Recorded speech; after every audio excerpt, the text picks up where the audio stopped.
Bounties in One Piece.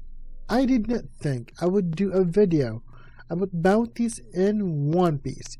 Many already talked about it on their channel, and yet I felt compelled to do a video on the bounties in One Piece because I saw a video on my For You page on TikTok about how Law and Kid have equal bounty to Luffy when Luffy is stronger in terms of power, and went on talking about bounty being power driven, which is just plain wrong, honestly. So if you do enjoy my content, you find this informative, and if I missed something about bounties in One Piece, please let me know in the comment section below, and let's get discussion going. Or further ado, if you do enjoy my content, please leave a like and subscribe. I do a lot of anime related content and gaming related content on this YouTube channel, so please feel free to leave a like and subscribe, and let's go on with my take on that. It's yes, bounty is partly based on strength, but it's not all about power and strength. There's also infamy, such as the reason why Kid has a higher bounty than Luffy back in Sabaody. Sure, pre-time skip, Luffy raided Enies Lobby, defeated 2 of the warlords, but Luffy did not pillage or actively attack innocent civilians, which Kid does, and that's why Kid was considered a bigger threat and much more imposing than Luffy, influence-wise.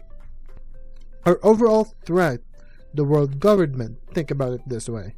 Shanks and Blackbeard are emperors of the sea, but are they stronger than Big Mom and Kaido that are also emperors of the sea?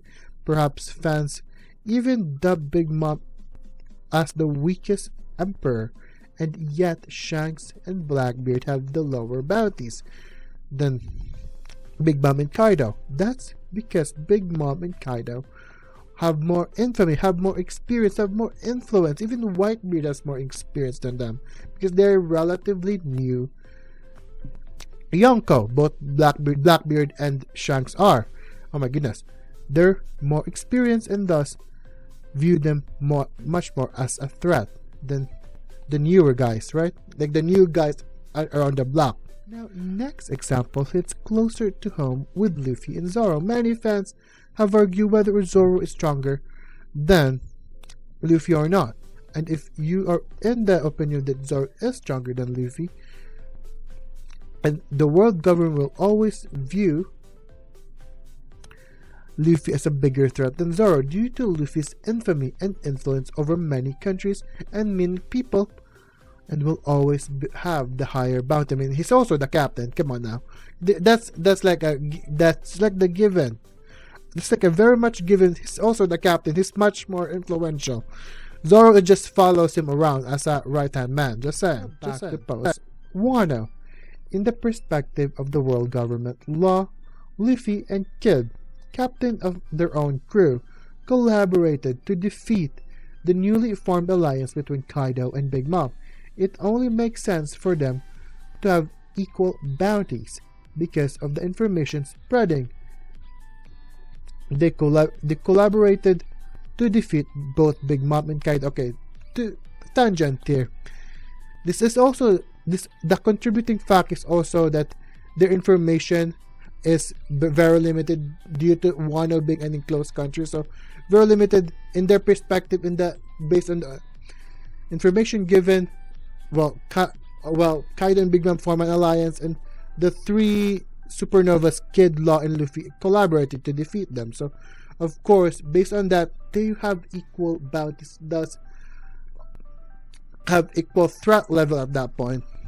Not to mention, they're also captain of their own crews as well. So they're very influential at that point. Captain of their own crew, collaborated with each other to defeat the newly formed Kaido Big Mom alliance, and the fact that Wano is also a secluded country that has limited information around what's the happenings of that country. In my opinion, it makes more sense for Kaido and the world government to think as such. Meanwhile, another example of an alliance of the Straw Hats did against a Yonko crew is with Beige on the Whole Cake Island. I really do feel bad for Beige for this one.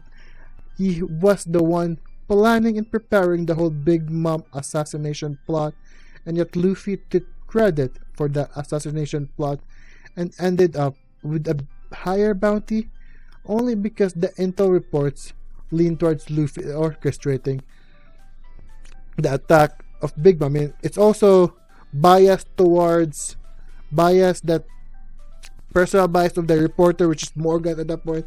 He really wanted to have Luffy accentuate the entire orchestrating the assassination plot of Big Mom.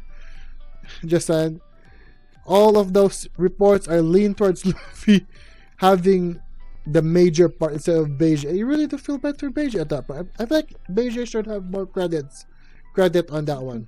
And part of why I love bounties as a power skill compared to Dragon Ball or any other series power scale is based on individual strength, which will be irrelevant when the main character beats the villain and the story progresses. Meanwhile, in One Piece, in bounties, since it's not primarily based on strength and it's based more on the notoriety of that individual, it doesn't affect the relevancy, and as a matter of fact, it also affect and it will make them even more imposing. That's the best way I can word that.